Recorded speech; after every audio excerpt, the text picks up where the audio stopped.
Hello everyone and welcome back to the Dungeon Learner's Guide. Today we're taking a bit of a break from our magic content because it's been a while since we've done Dungeons & Dragons, so I wanted to dive a little bit back into that.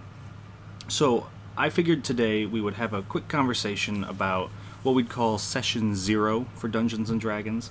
And if you're not aware, Session 0 is what would happen before the game actually starts. So you would sit down with everyone you're playing with and just kind of discuss what you all want the game to be. Because in the end of the day, it is a game. It's something that we all want to sit down and enjoy and have fun with. So I'm going to kind of go through what I've done for my own personal Session Zeros in the past, talk about some other ways that things could be done, and overall just kind of try to stress the importance of why I think these are a good thing to do. So to start with, I've got a character sheet here and a map of my own personal world that I use when I am a DM. And to walk through a Session 0, in my own personal experience, involves talking with your players, if you're the DM, or if you're the player, talking to the DM, just about what is expected, what you guys want to get out of this game.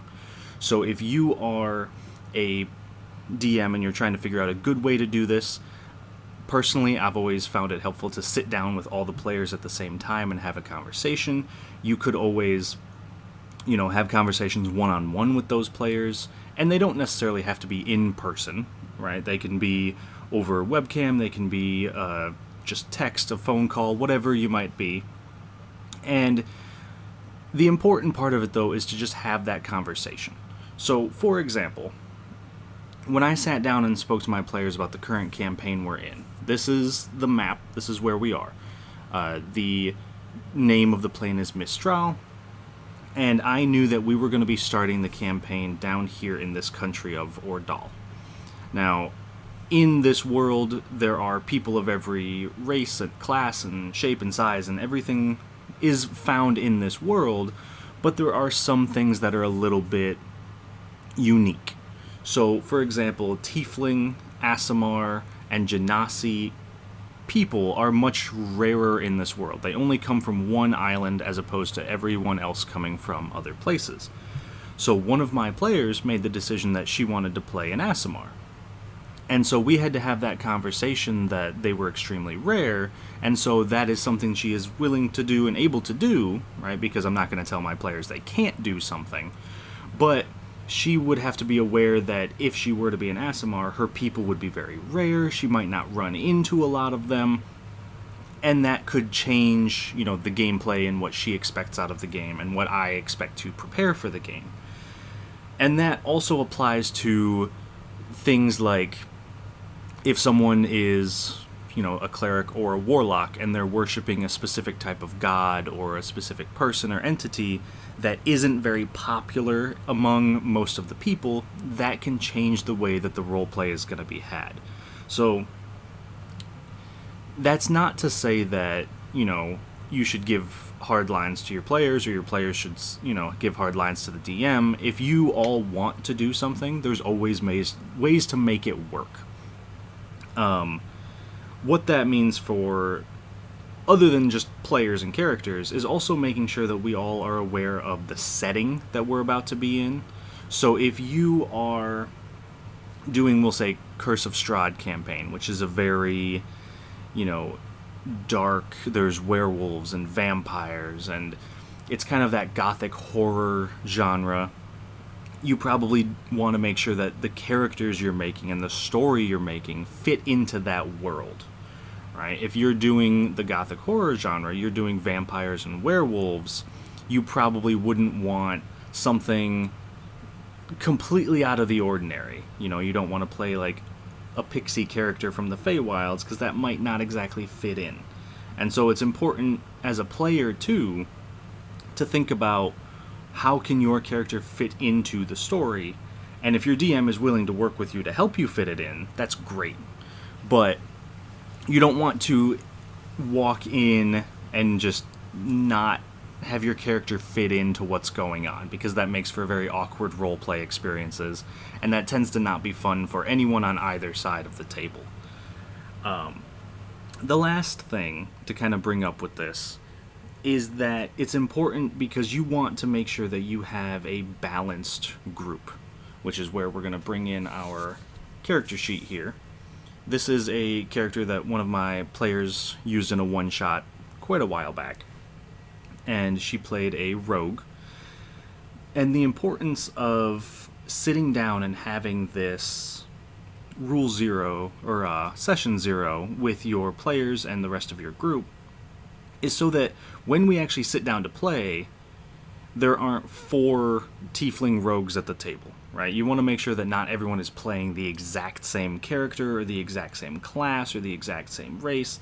It's important to have that diversity, because if you have a group of 4 rogues and all of a sudden they've got to deal with something that maybe rogues aren't exactly equipped for, it makes life a lot harder.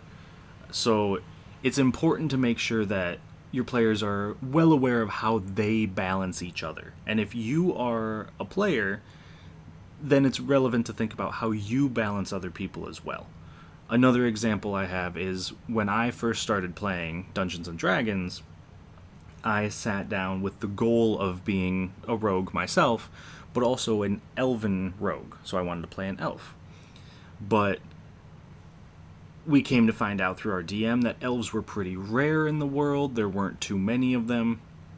And then one of my party members was an elf and another was a half-elf. So I kind of made the decision that being an elf might not be the best situation, because then we'd have a little bit too much of a rare race. So I decided instead to lean into a half-orc and build my character around that, which I think in the long run helped benefit me. It helped lead to some fun roleplay opportunities, and it just helped the dynamics of the group, because we weren't all the same thing, the same person.